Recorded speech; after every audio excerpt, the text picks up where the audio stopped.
And so that's why I feel quite attracted to the idea of data logical theory and that sort of thing, because it's intellectually clean. It's a structure, and it's something we can all very easily accept. In fact, it makes no sense. I mean, you'd have to just not agree with it for the sake of it, just for the fun of it.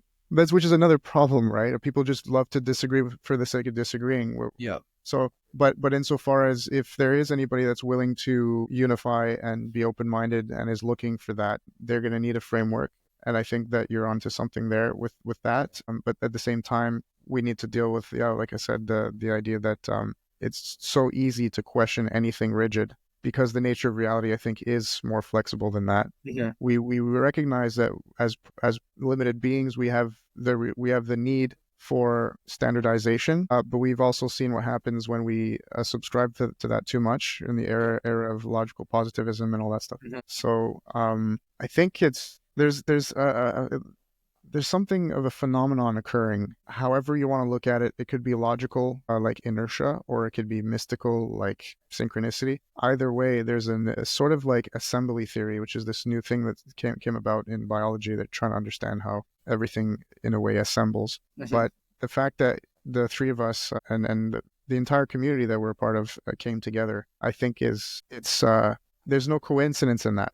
Just like Leibniz having derived calculus simultaneously as Newton, Mhm. the information was there. It was bound to happen. So I'm definitely grateful that we did find each other, because, man, our ideas are so out there that it's hard to find people with whom to express and share these ideas, and that's something again, I have to say I'm grateful for. Yeah, definitely. Um, And with respect to it, I agree with you. It's not a coincidence, and synchronicity is a major focus of my philosophical work and my study. And it served that role that I was just describing earlier of being a bit of an antidote to that kind of closure. Because you're right, like reality is so rich and manifold that it's never as simple as we make it when we try to fit it inside our heads. And the way I see synchronicity is as an orienting signal that kind of always redirects you to the complexity of reality.